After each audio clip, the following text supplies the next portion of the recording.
دیوالی کی مٹھائی کھانے کا حکم، دیوالی کے موقع پر لوگ مٹھائی دیتے ہیں، اس کا کھانا کیسا ہے اور اس کی مٹھائی قبول کرنی چاہیے کہ نہیں کرنی چاہیے؟ اس پر پوری امت کا اجماع ہے کہ جو بھی غیر مسلموں کے مذہبی تہوار ہیں، مذہبی رسومات ہیں، ان میں کسی قسم کی شرکت جائز نہیں ہے۔ قرآن مجید نے غیر مسلموں کی دو اقسام بیان کی ہیں، لا ینہاکم اللہ عن الذین لم یقاتلوکم فی الدین ولم یخرجوکم من دیارکم ان تبروہم، کہ وہ غیر مسلم جو تمہاری دشمن نہیں ہیں، جنہوں نے تمہیں گھروں سے نہیں نکالا، تم پر ظلم زیادتی نہیں کی، تو اللہ تعالیٰ تمہیں منع نہیں کرتا کہ ان سے اچھا سلوک کرو، بلکہ اللہ تمہیں حکم دیتا ہے کہ ان کے ساتھ اچھا سلوک کرو، کیونکہ اللہ تعالیٰ انصاف کرنے والوں کو پسند کرتے ہیں۔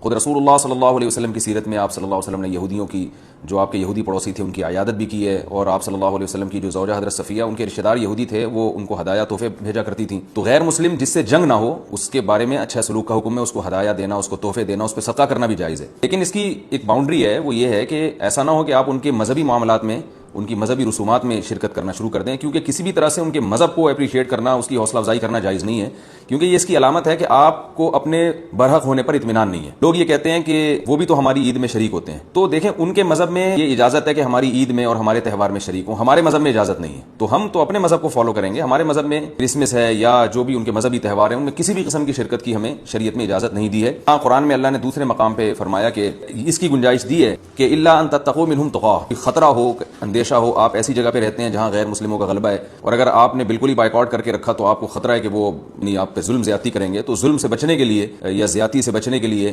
جس حد تک یعنی آپ ان کے ساتھ رہ سکتے ہیں یا گنجائش ہے اس میں، جس حد تک آپ ان کے ساتھ جو ہے وہ جوڑ پیدا کر سکتے ہیں تو کریں، لیکن بلا وجہ بڑھ چڑھ کے ان رسومات میں حصہ لینے کی شریعت میں بالکل اجازت نہیں ہے۔ وجہ اس کی یہ کہ اگر آپ ان کے مذہبی تہواروں میں شرکت کریں گے، اور تو یہ منافقت ہے، کیونکہ اسلام ایک طرف یہ دعویٰ کرتا ہے وَمَن يَبْتَغِي غَيْرَ الْإِسْلَامِ دِينًا فَلَن يُقْبَلَ مِنْهُ، اسلام کو اپنے برحق ہونے پر اتنا اطمینان ہے کہ وہ یہ کہتا ہے کہ دین برحق ان الدین عند اللہ الاسلام،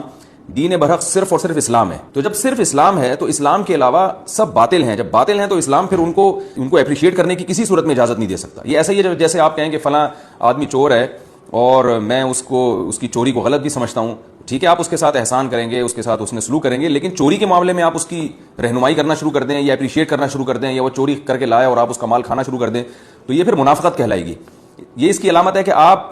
کے چوری کے بارے میں وہ جذبات نہیں ہیں جو ہونے چاہیے۔ تو اسلام نے غیر مسلم کے ساتھ حسن سلوک کا حکم دیا، مگر اس کے مذہب کے معاملے میں دو ٹوک بتا دیا ہے کہ کسی قسم کی مذہبی رسوم میں ہم ان کے ساتھ شریک نہیں ہوں گے، بائیکاٹ کریں گے، اور ہم یہ کہیں گے کہ لکم دینکم ولی دین، آپ کے لیے آپ کا دین ہے، ہمارے لیے ہمارا دین۔